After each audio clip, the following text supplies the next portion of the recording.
Hello दोस्तों, कैसे हैं आप लोग। आशा है कि आप लोग बिहार एसएससी की तैयारी में लगे होंगे और एक डेली सेट का प्रैक्टिस कर रहे होंगे।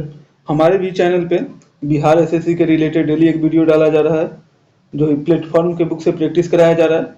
आप लोग एक बात हम हर एक वीडियो में बोलते हैं कि आप लोग एक बात का गांठ बांध लीजिए, अगर सिलेक्शन लेना है तो आपको एक टेस्ट सीट जरूर मारना होगा। तो हमारे भी चैनल पे डेली एक वीडियो डाला जा रहा है।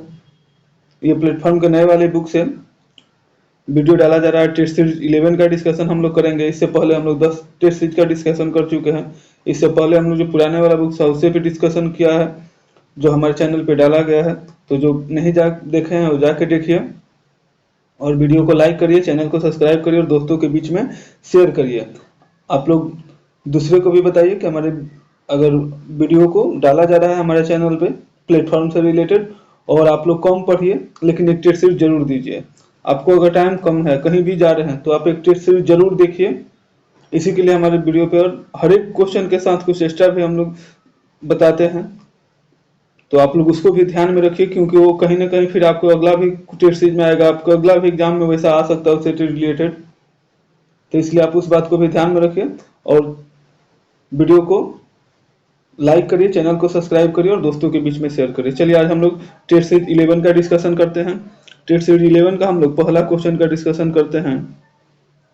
अब 2 अक्टूबर 1952 को सामुदायिक विकास कार्यक्रम लागू होने के पूर्व 1948 में सर्वप्रथम किन दो जिलों को जिलों एक प्रायोगिक योजना शुरू किया गया था।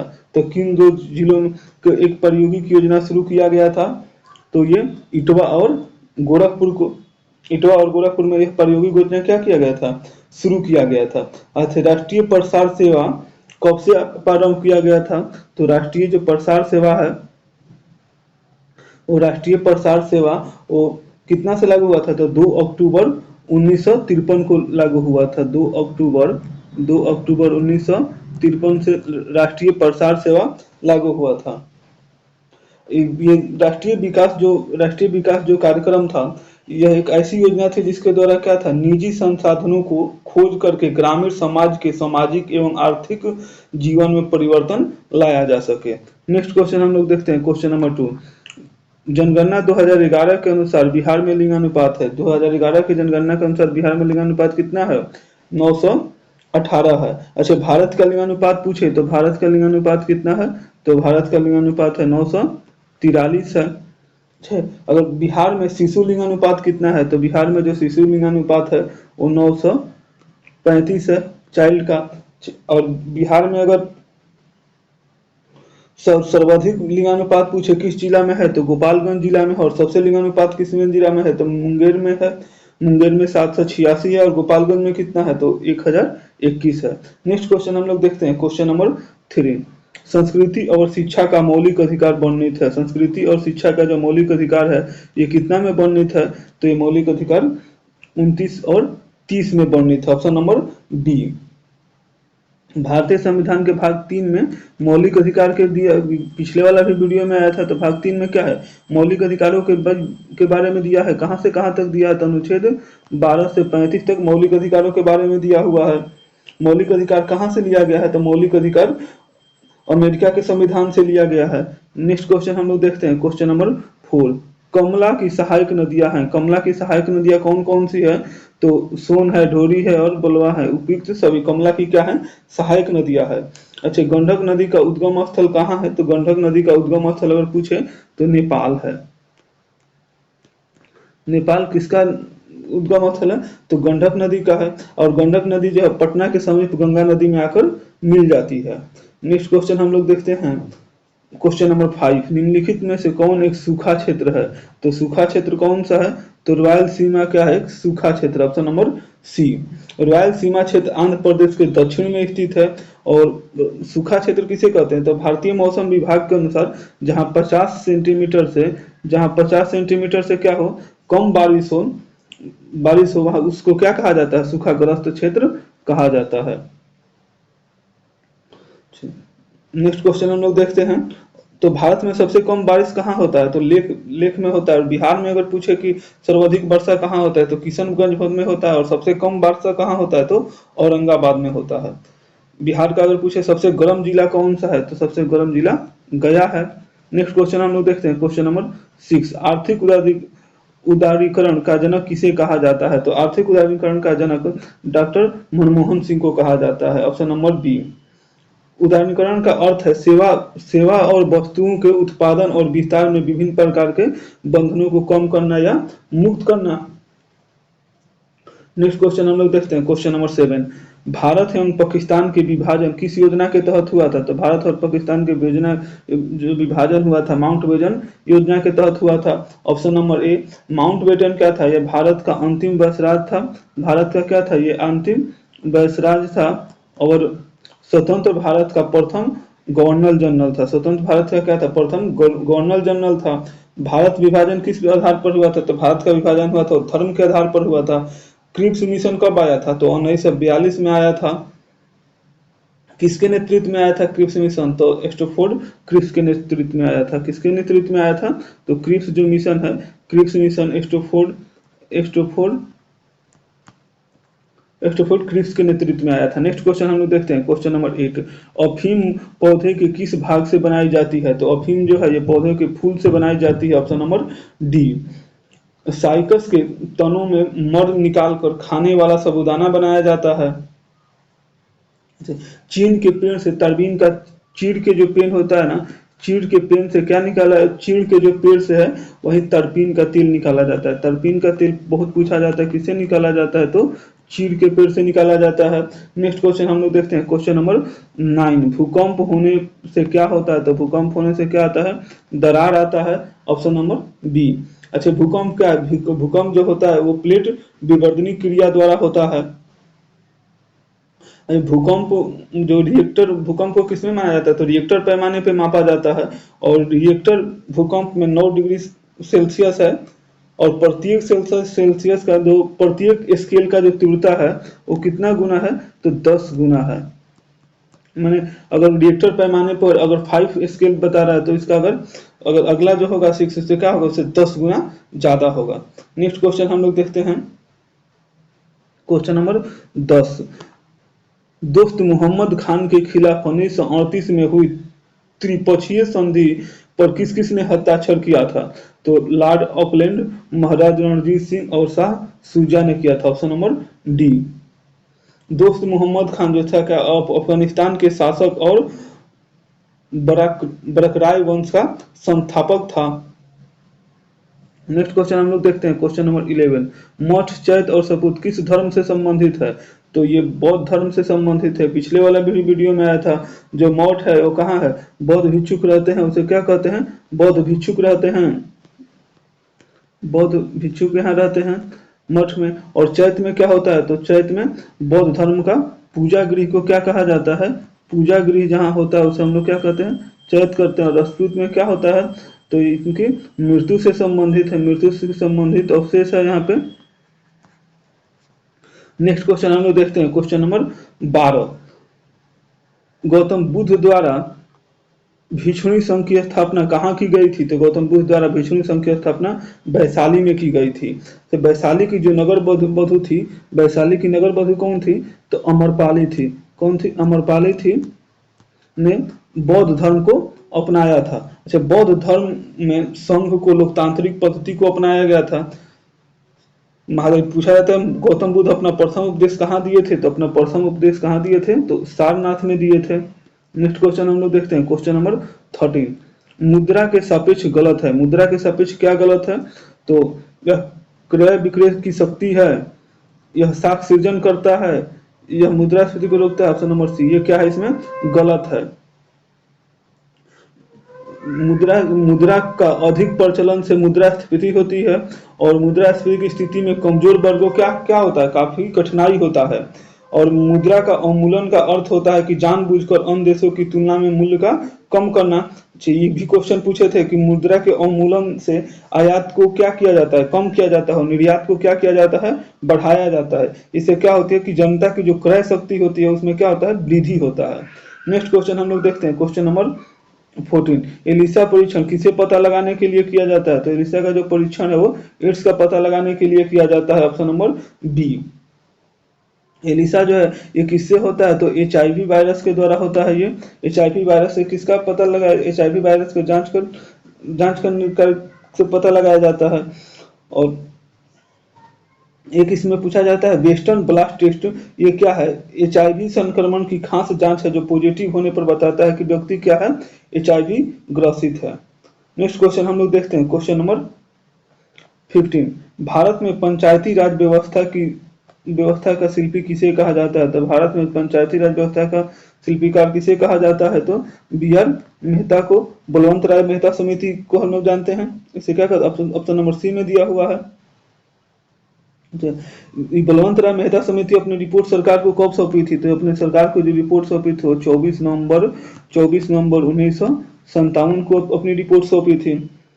जब बिहार में पंचायती अधिनियम कब पारित हुआ, तो बिहार में जो पंचायती अधिनियम पारित हुआ था ये 2006 में हुआ था। नेक्स्ट क्वेश्चन हम लोग देखते हैं, क्वेश्चन नंबर 16। घाटे की वृत्त व्यवस्था एक साधन है, घाटे की जो वृत्त व्यवस्था है किसका साधन है, तो राजकोषीय नीति का, ऑप्शन नंबर सी। घाटे की वृत्त व्यवस्था का अभिप्राय है कि सरकार को आय से अधिक व्यय होने की स्थिति में इसकी पूर्ति के लिए किया गया उपाय।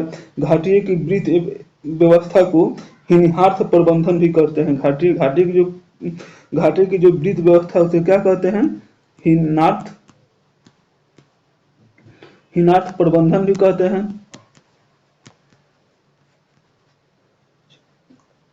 घाटे के वृत्त व्यवस्था के अंतर्गत किसी देश के सरकार को क्या किया जाता है, आर्थिक कमजोरी को दर्शाता है। भारत सरकार का अभी प्रमुख आय का स्रोत क्या है, तो निगम कर है। और भारत सरकार का भी राजस्व का सबसे अधिक अंश कहाँ पे जाता है, तो ब्याज अदा करने में जाता है। नेक्स्ट क्वेश्चन हम लोग देखते हैं, क्वेश्चन नंबर 17। निम्नलिखित में से वह कौन सा मुगल शासक 15 वर्षों तक निर्वास में रहा था, तो कौन सा मुगल शासक था जो 15 वर्षों तक निर्वास में रहा था, तो हुमायूं था, ऑप्शन नंबर सी। हुमायूं कब से कब तक रहा था, तो 1540 से 1555 तक ये क्या रहा था, भारत से बाहर रहा था।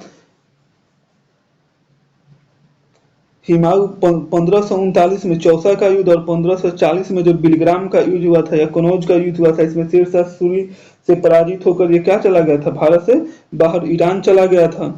और ईरान के सफादिक उस्माद शाह की मदद से ये क्या किया था, हुमायूं ने मई और जून 1955 में सरहिंद और मछुआरा के युद्ध विजय प्राप्त कर फिर भारत में क्या किया था, शासन किया था। और जनवरी 1556 में इसकी क्या हो गई थी, मृत्यु हो गई थी। नेक्स्ट क्वेश्चन हम लोग देखते हैं, क्वेश्चन नंबर 18। गुलबर्गा एक जमाने में किस राज्य की राजधानी थी, तो गुलबर्गा जो है एक जमाने में बहमनी की राजधानी थी। बहमनी राज्य की स्थापना अगर पूछे, बहमनी राज्य की स्थापना कब हुई थी, तो 1347 में हसन गंगूक ने किया था। किसने किया था, तो हसन गंगू ने किया था। हसन गंगू जो था अलाउद्दीन बहमन शाह के नाम से गद्दी पर बैठा था। बहमनी राज्य के अंतर्गत 5 भागों में बांटा गया था, बरार था, बीदर था, अहमदनगर था, और बीजा था और गुलकुंडा था। ये किसके अंतर्गत है, तो बहमनी राज्य के अंतर्गत है। नेक्स्ट क्वेश्चन हम देखते हैं, क्वेश्चन नंबर 19। अलबरूनी ने किसके शासनकाल का वर्णन किया है, तो अलबरूनी जो था ये मोहम्मद गजनवी के शासनकाल का वर्णन किया है, ऑप्शन नंबर ए। अलबरूनी था वो मोहम्मद गजनवी के ही काल में क्या आया था, भारत आया था। भी पूछा जाता है अलबरूनी किसके शासनकाल में भारत आया था, तो मोहम्मद गजनवी के ही शासनकाल में भारत आया था। अलबरूनी जो है अलबरूनी का जन्म कहाँ हुआ था, तो उज्बेकिस्तान में हुआ था। नेक्स्ट क्वेश्चन हम लोग देखते हैं, और अलबरूनी का जो किताब है उसका नाम क्या है, किताब उल हिंद यानी भारत की खोज। अलबरूनी का जो किताब है उसका नाम क्या है, तो किताब उल हिंद, किताब उल हिंद। नेक्स्ट क्वेश्चन हम लोग देखते हैं, क्वेश्चन नंबर 20। गुरु तेग बहादुर की मृत्यु दंड किसने दिया था, तो गुरु तेग बहादुर को जो मृत्यु दंड दिया था यह औरंगजेब ने दिया था। और तेग बहादुर सिख के कौन से गुरु थे, तो ये सिख धर्म के ये 9वें गुरु थे। और इनको मृत्यु दंड कब मिला था, तो 1675 में मिला था। और जो सिख धर्म के जो 5वें गुरु थे, और 5वें गुरु कौन थे, अर्जुन देव थे।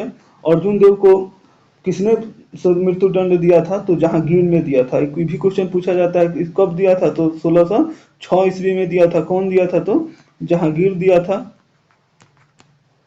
नेक्स्ट क्वेश्चन हम लोग देखते हैं, क्वेश्चन नंबर 21। टीपू सुल्तान की 1799 में किस युद्ध के दौरान मृत्यु हो गई थी? तो टीपू सुल्तान की चौथी आलम मैसूर युद्ध में क्या हो गई थी? मृत्यु हो गई थी।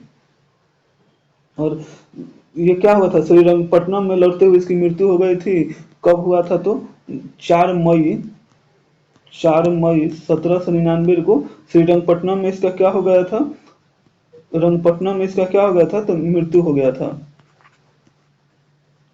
अच्छा, मैसूर राज्य की स्थापना किसके द्वारा किया गया था? तो मैसूर राज्य की स्थापना है वो 1771 में हैदर अली के द्वारा किया गया था। और मैसूर और अंग्रेजों के बीच में 4 युद्ध हुआ था। और चारों युद्ध कब कब हुआ था उसका आप लोग कमेंट करें। नेक्स्ट क्वेश्चन हम लोग देखते हैं, क्वेश्चन नंबर 22। मौर्य काल में भारत का किन देशों से अधिक व्यापारिक संबंध था? तो मौर्य काल में भारत का अधिक व्यापारिक संबंध किससे था? तो चीन से था, मध्य एशिया से था, बर्मा से था, दक्षिण एशिया और पश्चिम एशिया के कुछ भागों से था। अच्छा, मौर्य वंश के संस्थापक कौन थे? तो मौर्य वंश के अगर आप लोग संस्थापक पूछे तो कौन थे? तो चंद्रगुप्त मौर्य थे। अच्छा, और मौर्य काल में चांदी के सिक्कों को क्या कहा जाता था? तो मौर्य काल में चांदी के सिक्कों को पुण्य कहा जाता था। नेक्स्ट क्वेश्चन हम लोग देखते हैं, क्वेश्चन नंबर 23। वर्ष 1928 में हिंदुस्तान सोशलिस्ट रिपब्लिक एसोसिएशन की स्थापना कहाँ की गई थी? तो कहाँ की गई थी इसकी स्थापना? दिल्ली में की गई थी। अच्छा, दिल्ली के फिरोज शाह कोटला में आयोजित बैठक की अध्यक्षता किसने किया था? तो इसमें जो इसकी अध्यक्षता की हुई थी, इसकी अध्यक्षता किसने की थी? तो चंद्रशेखर आजाद ने किया था। अच्छा, भदन सिंह के नेतृत्व में हिंदुस्तान रिपब्लिकन एसोसिएशन की का नाम बदल कर क्या किया गया? हिंदुस्तान सोशलिस्ट रिपब्लिकन एसोसिएशन किया गया। अच्छा, भगत सिंह एक सभा का स्थापना किए थे जिसे क्या बोला जाता है? नवजात सभा। तो नवजात सभा की स्थापना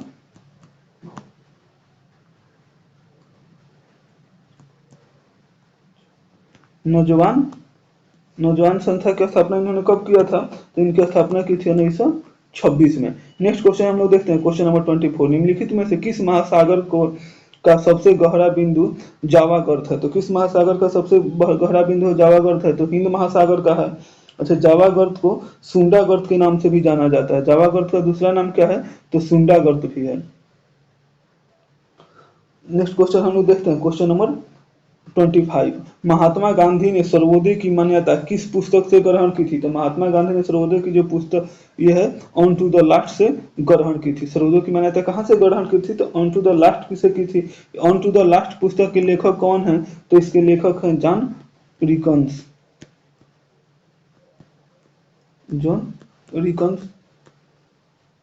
महात्मा गांधी ने अपना जो विचार है विश्व के महान कृतियों से लिया है। और महात्मा गांधी अपना जो पहला सत्याग्रह कहाँ किया था? तो दक्षिण अफ्रीका में किया था। और भारत में अपना पहला सत्याग्रह कहाँ किया था? तो चंपारण आंदोलन में किया था। नेक्स्ट क्वेश्चन हम लोग देखते हैं, क्वेश्चन नंबर 26। बिहार का पहला दैनिक समाचार पत्र कौन था? तो बिहार का पहला दैनिक समाचार पत्र था वो सर्वहितैषी था, ऑप्शन नंबर बी।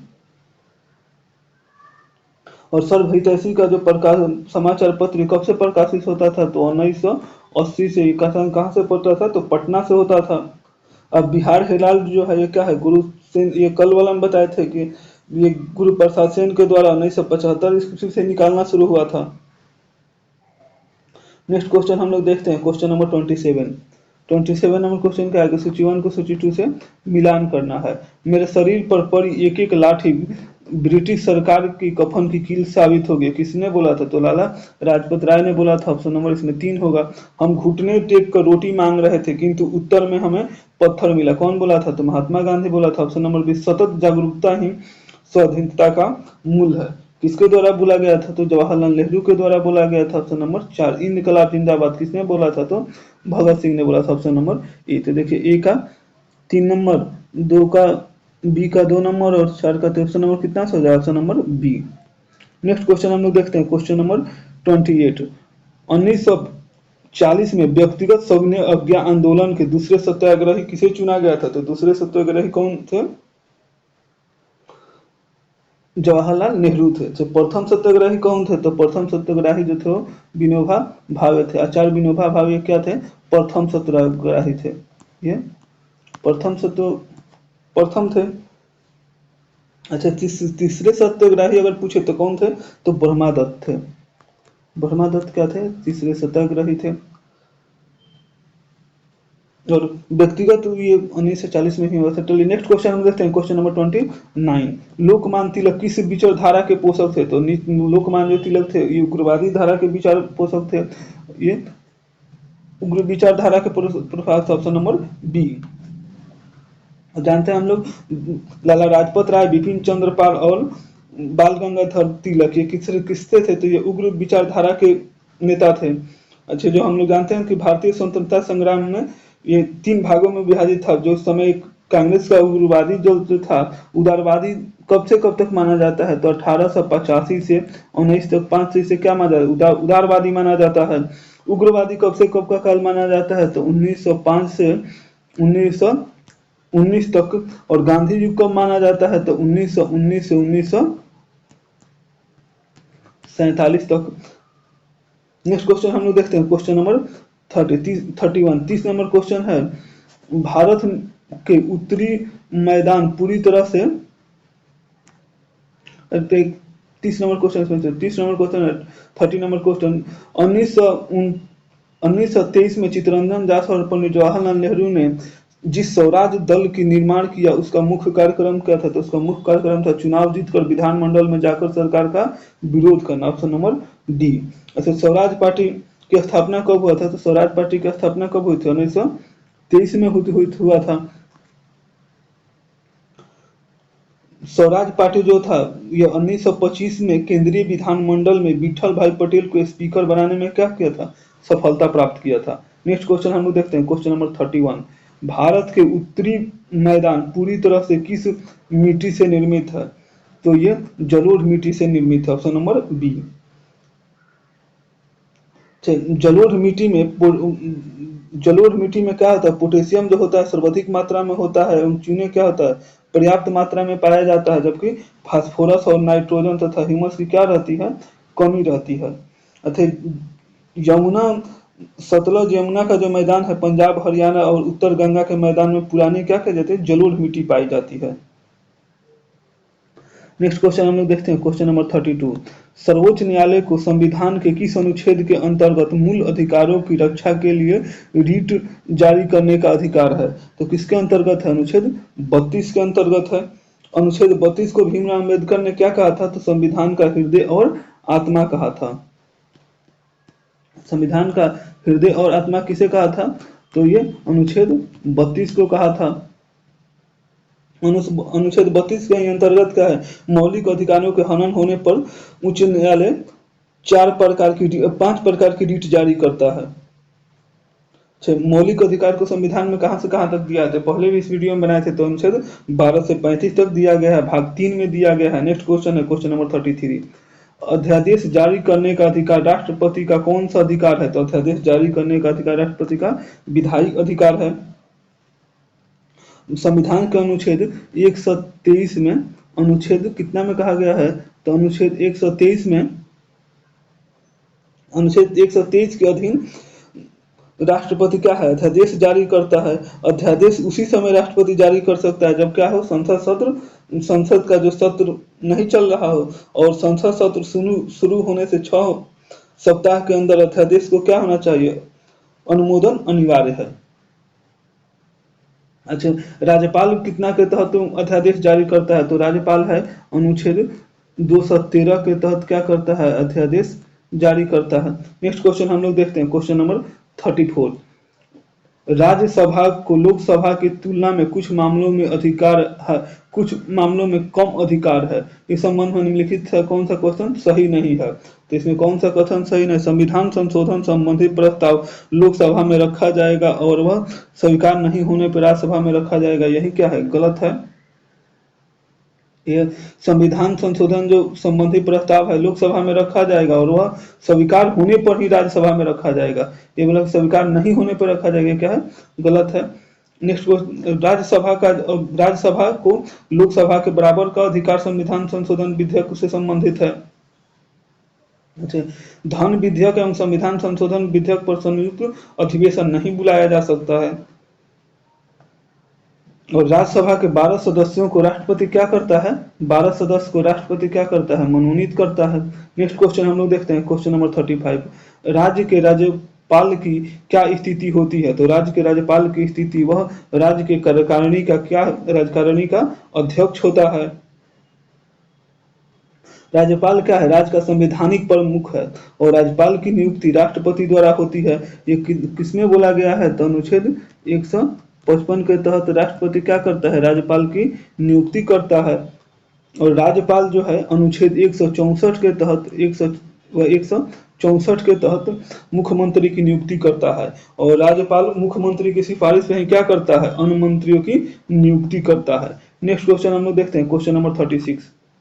भारत के शासन को संसदीय कहा जाता है, क्योंकि जो भारत के जो शासन को संसदीय क्यों कहा जाता है? क्योंकि कार्यकारिणी व्यवस्थापिका के प्रति क्या है, उत्तरदायी है। Option number D. अच्छा, संसद जो है व्यक्तिगत रूप से अपने क्षेत्र विशेष के लिए उत्तरदायी होते हैं। अच्छा, संसदीय प्रणाली भारत में कहाँ से ली गई है? तो संसदीय प्रणाली भारत में ब्रिटेन से ली गई है।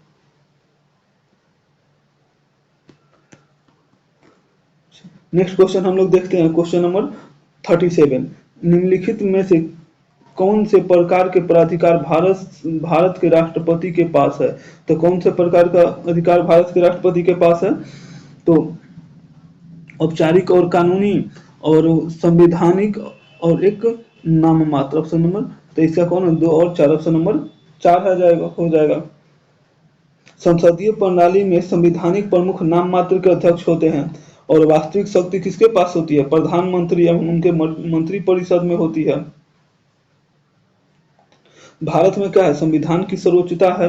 नेक्स्ट क्वेश्चन हम लोग देखते हैं, क्वेश्चन नंबर 38। समवर्ती सूची के विषयों पर केंद्र और राज्य दोनों ही कानून बना सकते हैं, परंतु दोनों की विवाद की स्थिति में केंद्र द्वारा बनाया कानून ही क्या होगा, मान्य होगा। Option number C. भारतीय संविधान का अनुच्छेद जो है वो 246 में 3 अनुसूचियों की चर्चा की गई है, संघ सूची, राज्य सूची और समवर्ती सूची। संघ सूची पे जो कानून बनाता है केंद्र सरकार बनाता है, राज्य सूची पे कानून जो बनाता है राज्य सरकार बनाता है, समवर्ती सूची में दोनों कानून बनाते हैं। अगर दोनों में मतभेद की स्थिति हो तो केंद्र द्वारा बनाया गया कानून क्या होगा, मान्य होगा। ऑप्शन नंबर, नेक्स्ट क्वेश्चन हम लोग देखते हैं, क्वेश्चन नंबर 39। उत्तर पूर्वी मानसून से सर्वाधिक वर्षा प्राप्त करने वाला राज्य कौन सा है? तो तमिलनाडु है। ऑप्शन नंबर सी। भारत में मुख्यतः जो बारिश होती है ये किससे होती है? तो ये दक्षिण पश्चिम मानसून से होती है। दक्षिण पश्चिम मानसून से क्या होती है, भारत में सबसे ज्यादा बारिश होती है। और मानसून या पवन की खोज किसने किया था? तो हिप्पल्स ने 45 ईस्वी में किया था।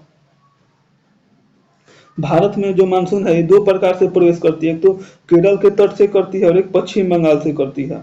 नेक्स्ट क्वेश्चन हम लोग देखते हैं, क्वेश्चन नंबर 40। भूटान की आधिकारिक भाषा क्या है? तो भूटान की जो आधिकारिक भाषा है वो जोनगखा है। Option number A. भूटान का राष्ट्रीय खेल क्या है? तो भूटान का अगर राष्ट्रीय खेल पूछे तो तीरंदाजी है। क्या है भूटान का राष्ट्रीय खेल? तीरंदाजी है। और भूटान जो है पूरब हिमालय का एक छोटा था स्थलरूप देश है। ये क्या है, चारों ओर से स्थल से घिरा हुआ देश है। नेक्स्ट क्वेश्चन हम लोग देखते हैं, क्वेश्चन नंबर 41। निम्नलिखित में से किसको पोल ऑफ साइबेरिया कहा जाता है? तो पोल ऑफ साइबेरिया किसको कहा जाता है? बैकाल झील को कहा जाता है। Option number C. विश्व की जो सबसे गहरी झील के रूप में गहरी जो झील है वो क्या है, रूस के साइबेरिया झील में स्थित बैकाल झील है। इसकी गहराई कितनी है? तो बैकाल झील की जो गहराई है वो 1642 मीटर है। अच्छा, विश्व की सबसे बड़ी ताजे पानी की झील कौन सी है? तो सुप्रियर झील है। और विश्व की सबसे ऊंचाई पर स्थित झील कौन सी है? तो टिका झील है। विश्व की सबसे नमकीन झील कौन सी है? पान झील है। और भारत की सबसे नमकीन झील जो है क्या है? सांभर झील है। नेक्स्ट क्वेश्चन हम लोग देखते हैं, क्वेश्चन नंबर 42। सीढ़ीदार खेती अधिक होती है, तो सीढ़ीदार खेती जो है अधिक कहाँ होती है? पर्वतीय क्षेत्रों में होती है। Option number B. सीढ़ीदार जो खेती है ये चाय के लिए उपयुक्त है। सीढ़ीदार खेती किसके लिए उपयुक्त है? तो ये चाय के लिए उपयुक्त है। चाय की खेती भारत में कब से स्टार्ट हुआ था? तो 1835 से आरंभ हुआ था। और चाय की खेती भारत में सबसे अधिक कहाँ होती है? तो असम में होती है। नेक्स्ट क्वेश्चन हम लोग देखते हैं, क्वेश्चन नंबर 43। राष्ट्रीय विकास परिषद का गठन कब किया गया था? तो राष्ट्रीय विकास परिषद का गठन अगस्त 1952 में किया गया था। इसका अगर एग्जैक्ट टाइम पूछे तो 6 अगस्त 1952 को किया गया था। अच्छा, 15 मार्च 1950 को योजना आयोग की गठन की गई थी। योजना आयोग का अगर गठन पूछे तो कब हुआ था? तो 15 मार्च 1950 को योजना आयोग का गठन किया गया था। और योजना आयोग के ही योजना योजना आयोग की जगह पे क्या आया था? नीति आयोग आया था। ये कब आया था? तो 1 जनवरी 2015 को आया था। नेक्स्ट क्वेश्चन हम लोग देखते हैं, क्वेश्चन नंबर 44। भारत में प्रगतिशील कर प्रणाली का सर्वोत्तम उदाहरण है। तो भारत में प्रगतिशील कर प्रणाली का क्या है? आयकर है, ऑप्शन नंबर डी। आयकर केंद्र द्वारा लगाया जाता है और वसूला जाता है, और केंद्र और राज्य में क्या किया जाता है? बांटा जाता है। अच्छा, आयकर कानून सर्वप्रथम कब आया था? तो आयकर कानून भारत में सर्वप्रथम 1960 में आया था, आयकर कानून। नेक्स्ट क्वेश्चन हम लोग देखते हैं, क्वेश्चन नंबर 45। प्रगति परिवर्तनशील आरक्षण अनुपात और खुला बाजार कार्यवाही किसके साधन है? तो ये मौद्रिक नीति के साधन है, ऑप्शन नंबर ए। मौद्रिक नीति की घोषणा किसके द्वारा की जाती है? तो मौद्रिक नीति की जो घोषणा है वो आरबीआई के द्वारा की जाती है। और आरबीआई क्या है? भारत का केंद्रीय बैंक है। आरबीआई का अगर मुख्यालय पूछे तो आरबीआई का मुख्यालय कहाँ है? तो मुंबई में है। और आरबीआई को क्या कहा जाता है? बैंकों का बैंक कहा जाता है। नेक्स्ट क्वेश्चन हम देखते हैं, क्वेश्चन नंबर 46। अगस्त 2023 में इसरो ने किस सैटेलाइट का बस प्रौद्योगिकी को निजी उद्योग को हस्तांतरित किया है? तो किसको किया है? IMS-1 को। IMS-1 को प्रौद्योगिकी को निजी क्षेत्र में हस्तांतरित कर अंतरिक्ष क्षेत्रों में भारत के प्रौद्योगिकी विकास को बढ़ावा देने का लक्ष्य रखा गया है। और इसरो का अगर मुख्यालय पूछे तो इसरो का मुख्यालय कहाँ है? तो बेंगलुरु में है। नेक्स्ट क्वेश्चन हम लोग देखते हैं, क्वेश्चन नंबर 47। जुलाई 2023 में यूनेस्को कनाडा ओपन 2023 में पुरुष एकल का खिताब लक्ष्य सेन ने किस खिलाड़ी को हराकर जीता था? तो ये सीफेल को हरा के जीता था। सीफेल कहाँ के थे? तो चीन के थे। नेक्स्ट क्वेश्चन हम लोग देखते हैं, क्वेश्चन नंबर 48। संयुक्त राज्य अमेरिका की पहली भारतीय मूल की उपराष्ट्रपति कमला हैरिस की जीवन के बारे में कमला हैरिस फेनोमेनल वुमेन नामक पुस्तक किसके द्वारा लिखी गई थी? तो ये चिंदानंद राजघट्टा के द्वारा लिखी गई थी, option number A. Next question हम लोग देखते हैं, क्वेश्चन नंबर 49। जून 2023 में भारत सरकार द्वारा मणिपुर हिंसा की जांच के लिए किसकी अध्यक्षता में एक जांच कमेटी का गठन किया गया था? तो अजय लंबा की अध्यक्षता में क्या किया गया था? एक जांच कमेटी का गठन किया गया था। ये जो मणिपुर हिंसा के मामले में 3 जजों की एक समिति का गठन किया गया, जिसमें उच्च न्यायालय के पूर्व जस्टिस गीता मित्तल, जस्टिस आशा मेनन और जस्टिस शालिनी पर सरकार जोशी को शामिल किया गया है। अच्छा, राष्ट्रीय महिला आयोग के वर्तमान में अध्यक्ष कौन है? तो रेखा शर्मा है। नेक्स्ट क्वेश्चन हम लोग देखते हैं, क्वेश्चन नंबर 50। चीन के होंगझोंग में एशियाई खेल 2023 के उद्घाटन समारोह के दौरान किस भारतीय दल के नेतृत्व के रूप में ध्वजवाहक के रूप में चुना गया? तो किसे चुना गया है? तो हरप्रीत सिंह और लवनीत बुरगोहां दोनों को चुना गया, option number C. Harpreet Singh जो है ये भारतीय हॉकी टीम के कप्तान हैं। हरप्रीत सिंह है किसके हैं? तो ये हॉकी टीम के कप्तान हैं। नेक्स्ट क्वेश्चन हम लोग देखते हैं, क्वेश्चन नंबर 51। ट्रेडमिल कौन सी चिकित्सा से संबंधित है? तो जो ट्रेडमिल है ये हृदय की चिकित्सा से संबंधित है, ऑप्शन नंबर ए। हृदय रक्त परिसंचरण की खोज कब किया गया था? तो 1628 में विलियम हार्वे के द्वारा किया गया था। नेक्स्ट क्वेश्चन हम लोग देखते हैं, क्वेश्चन नंबर 52। कृषि और खाद्य उत्पादन के क्षेत्र में असाधारण योगदान के लिए 2023 का प्रतिष्ठित बोरलॉन्ग फील्ड अवार्ड से किसे सम्मानित किया गया था? तो ये स्वाति नाइक को सम्मानित किया गया था, option number C. Next question हम लोग देखते हैं, क्वेश्चन नंबर 53। यदि किसी पिंड का संवेग n गुना कर दिया जाए तो उसकी गतिज ऊर्जा कितनी हो जाएगी, तो उसकी गतिज ऊर्जा हो जाएगी n स्क्वायर हो जाएगी, ऑप्शन नंबर डी। क्योंकि गतिज ऊर्जा क्या होता है, तो गतिज ऊर्जा इक्वल टू होता है संवेग का स्क्वायर बाई 2m। अगर इस संवेग पूछ रहा है कि 2 गुना कर दिया जाएगा तो गतिज ऊर्जा कितना हो जाएगी, n स्क्वायर हो जाएगा। नेक्स्ट क्वेश्चन पूछ रहा है, नेक्स्ट क्वेश्चन, क्वेश्चन नंबर 54, एक कॉम्पैक्ट डिस्क किस प्रकार की डाटा भंडारण पद्धति होती है, तो इसमें विद्युत डाटा भंडारण पद्धति, विद्युत यांत्रिक डाटा का भंडारण किया जाता है। नेक्स्ट क्वेश्चन हम लोग देखते हैं, क्वेश्चन नंबर 55, उदासीन परमाणु में कौन से कण होते हैं, तो उदासीन परमाणु में ये इलेक्ट्रॉन और प्रोटॉन क्या होते हैं, तो बराबर होते हैं। इलेक्ट्रॉन पर ऋणात्मक आवेश होता है और प्रोटॉन पे क्या होता है, तो धनात्मक होता है। कितना होता है, तो इलेक्ट्रॉन पे -1.602 इंटू 10 के पावर -19 कूलम होता है, और इतना ही क्या होता है, प्रोटॉन पे प्लस में होता है, और न्यूट्रॉन पे कोई आवेश नहीं होता है। नेक्स्ट क्वेश्चन हम लोग देखते हैं, क्वेश्चन नंबर 57, ये 56, जीवन रक्षक हार्मोन किस ग्रंथि से स्रावित होती है, तो जीवन रक्षक हार्मोन है ये एड्रीनल ग्रंथि से स्रावित होती है। अच्छा, अधिभृत ग्रंथि के दो भाग है, बाहरी भाग और अंदरूनी भाग। अंदरूनी भाग को मेडुला कहते हैं और बाहरी भाग को कार्टेकस कहते हैं। अधिभृत ग्रंथि से निकलने वाली हार्मोन को लरो या उरु हार्मोन कहते हैं। लरो या उरु हार्मोन कौन से हार्मोन को कहते हैं, तो एड्रीनल हार्मोन को क्या कहते हैं, एड्रीनल जो हार्मोन है उसे क्या कहते हैं, लरो या उरु हार्मोन कहते हैं। एड्रीनलिन हार्मोन को लरो या उरो हार्मोन कहते हैं। नेक्स्ट क्वेश्चन हम लोग देखते हैं, क्वेश्चन नंबर 57, निम्नलिखित में से कौन सा भाग मानव की कंकालीय संरचना से संबंधित है, तो ये जांघ की हड्डी, ऑप्शन नंबर सी। अच्छा, मनुष्य के शरीर में कुल कितनी हड्डियां पाई जाती है, तो मनुष्य के शरीर में कुल 206 हड्डियां पाई जाती है, और मनुष्य में 12 जोड़ी पसलियां पाई जाती है। नेक्स्ट क्वेश्चन हम लोग देखते हैं, क्वेश्चन नंबर 58, एक व्यक्ति का भार लिफ्ट में अपने भार का 2 गुना होता है, इस दशा में उसका त्वरण का वेग जो होगा वो क्या होगा, ऊर्ध्वाधर, जी ऊर्ध्वाधर ऊपर की ओर होगा।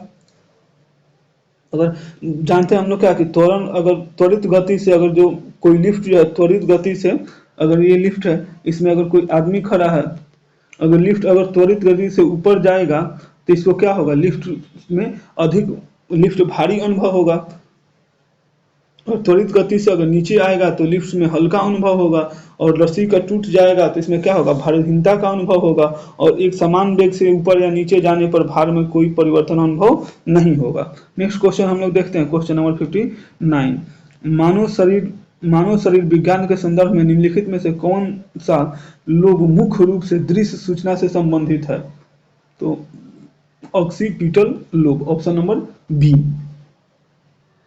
अच्छा, पश्च मस्तिष्क क्या है, मस्तिष्क का सबसे पिछला भाग होता है, और पश्च मस्तिष्क सेरिबेलम एवं मेडुला ऑब्लेंगा का बना होता है। सेरिबेलम का मुख्य कार्य क्या है, तो शरीर का संतुलन बनाए रखना है। बहुत क्वेश्चन पूछा है सेरिबेलम का मुख्य कार्य क्या है, तो शरीर में संतुलन बनाए रखना है। नेक्स्ट क्वेश्चन है, क्वेश्चन नंबर 60, निम्नलिखित में से क्या एक गुणसूत्री संबंधी विकार है, तो डाउन लक्षण माने डाउन सिंड्रोम क्या है, एक गुणसूत्री विकास है। इसमें जो 21वां जो गुणसूत्र होता है ना, 21वां गुणसूत्र क्या होता है, त्रिसूत्री हो जाता है, और इस रोग से ग्रसित आदमी क्या होता है, मंद बुद्धि का होता है, आंख टेढ़ी होती है, जीभ मोटा होता है, और अनियमित शरीर ढांचा होता है, इसे मंगोलिज्म भी कहते हैं। नेक्स्ट क्वेश्चन हम लोग देखते हैं, क्वेश्चन नंबर 61, पराबैंगनी किरणों के दुष्प्रभाव हैं, तो पराबैंगनी किरणों के दुष्प्रभाव क्या हैं, तो मनुष्य के रोग प्रतिरोध क्षमता का नष्ट होना, मोतियाबिंद होना, चमड़ा का कैंसर होना, शैवाल के उत्पादन में 6 से 12% की कमी होना, तो सभी सही है, उपयुक्त सभी सही है। नेक्स्ट क्वेश्चन हम लोग देखते हैं, क्वेश्चन नंबर 62, एक स्थलीय पारिस्थितिकी प्रणाली में हरे पौधे अपनी पत्तियों पर पड़ने वाले सूर्य के प्रकाश की लगभग डैश ऊर्जा ग्रहण कर लेती है और इसे खाद्य ऊर्जा में परिवर्तित करती है, तो कितने परसेंट को करती है, तो अब 1% को करती है, ऑप्शन नंबर बी। सूर्य के प्रकाश में सूर्य के प्रकाश जो पत्ती पर पड़ता है उसका 83% भाग क्या होता है, पत्ती द्वारा अवशोषित होता है, 12% परिवर्तित होता है, तथा और 5% जो भाग है वो परागम होता है। नेक्स्ट क्वेश्चन हम लोग देखते हैं, क्वेश्चन नंबर 63। एक समान वृत्तीय वेग में होता है, समान वृत्तीय वेग में क्या होता है, तो चाल अचर और वेग क्या रहता है, वेग क्या रहता है, तो चर रहता है। Option number D. एक वृत्तीय वेग में क्या रहता है, एक समान चाल और गतिज ऊर्जा क्या रहता है, तो नियत रहता है, और असमान क्या रहता है, तो चाल और गतिज ऊर्जा चर है। नेक्स्ट क्वेश्चन हम लोग देखते हैं, क्वेश्चन नंबर 64। किसी द्रव किसी द्रव को वाष्प में परिवर्तित कर दूसरे स्थान पर भेजने और फिर उसे ठंडा कर द्रव में परिवर्तित कर लेने की क्रिया कहलाती है, तो ये क्या कहलाती है, आसवन कहलाती है। Option number B. द्रव में वाष्पन की क्रिया होती है और ऊर्ध्वाधन की क्रिया में कपूर आदि में पाया जाता है, और ऊर्ध्वाधन क्रिया में पदार्थ ठोस से सीधे किसमें बदला जाता है, तो गैस अवस्था में बदला जाता है। नेक्स्ट क्वेश्चन हम लोग देखते हैं, क्वेश्चन नंबर 65। नमक मिश्रित कपूर को शुद्ध किया जाता है, तो नमक मिश्रित जो कपूर होता है इसे ऊर्ध्वाधन विधि द्वारा शुद्ध किया जाएगा, और इस विधि में क्या होता है, कपूर, नेफेथिलीन, अमोनियम क्लोराइड, एथिलीन आदि को अलग किया जाता है। भाप व वाष्पन विधि द्वारा एसीटोन, मेथिल एल्कोहल आदि को अलग किया जाता है। नेक्स्ट क्वेश्चन हम लोग देखते हैं, क्वेश्चन नंबर 66। केंचुआ का मुख्य विसर्जित पदार्थ जो नेफ्रिडिया द्वारा छोड़ा जाता है, तो केंचुआ का जो मुख्य विसर्जित पदार्थ है कौन सा, यूरिया है। Option number C. केंचुए को क्या कहा जाता है, तो केंचुए को किसान का मित्र कहा जाता है। किसान का मित्र किसे कहा जाता है, तो केंचुए को कहा जाता है। यूरिया में नाइट्रोजन की मात्रा कितनी होती है, तो यूरिया में नाइट्रोजन की अगर मात्रा पूछे तो 46% क्या होती है, इसमें नाइट्रोजन होती है। नेक्स्ट क्वेश्चन हम लोग देखते हैं, क्वेश्चन नंबर 67। कुरुल बनाने का मुख्य संबंध है, तो कुरुल बनाने का मुख्य संबंध क्या है, एंथोजोआ है। Option number C. जो प्रवाल भीति है ऑस्ट्रेलिया का, वो क्या है, ग्रेट बैरियर रीफ है, और भारत का लक्षद्वीप केंद्र शासित प्रदेश है, प्रवाल भीति से निर्मित है। नेक्स्ट क्वेश्चन हम लोग देखते हैं, क्वेश्चन नंबर 68। रसायन विज्ञान में प्रथम नोबेल पुरस्कार विजेता कौन है, तो ये जे जेकोबस हेनरी वेट, हाँ, ऑप्शन नंबर डी। भौतिकी का प्रथम नोबेल पुरस्कार किसे मिला था, तो भौतिकी का जो पहला नोबेल पुरस्कार मिला था विलियम राटजन को मिला था, विलियम राटजन को मिला था। अच्छा, नोबेल पुरस्कार का वितरण कब से किया जाता है, तो 1901 से किया जाता है। नेक्स्ट क्वेश्चन हम लोग देखते हैं, क्वेश्चन नंबर 69। गोबर, इसको मिलाना है तो गोबर गैस को क्या होता है, 3, ऑप्शन नंबर 1 का 3 हो जाएगा। कोल गैस का कितना होता है, तो कोल गैस का C2H2 और C2 carbon monoxide, option number 4 हो जाएगा। प्रोड्यूसर गैस का क्या होगा, तो प्रोड्यूसर गैस का कार्बन मोनोऑक्साइड और नाइट्रोजन हो जाएगा, और वाटर गैस का क्या होगा, तो कार्बन मोनोऑक्साइड और हाइड्रोजन हो जाएगा। तो इसको मिला लीजिए, 3 4 3 4 2 और 1, ऑप्शन नंबर 1। नेक्स्ट क्वेश्चन हम लोग देखते हैं, क्वेश्चन नंबर 70। मरणोपरांत शरीर की जात अथवा पोस्टमार्टम को क्या कहा जाता है, तो इसे हम लोग ऑटोप्सी कहते हैं। ऑप्शन नंबर सी। ऑटोप्सी के द्वारा मृत्यु के वास्तविक कारणों के जानने का प्रयास किया जाता है। अच्छा, डीएनए फिंगरप्रिंट संस्था कहाँ स्थित है, तो डीएनए का जो फिंगरप्रिंट संस्था है ये हैदराबाद में स्थित है। नेक्स्ट क्वेश्चन हम लोग देखते हैं, क्वेश्चन नंबर 71। मानव शरीर में भोजन के पाचन के संदर्भ में लाइपेज का स्रावण कहाँ से होता है, तो लाइपेज का जो स्रावण है ये अमाशय से होता है।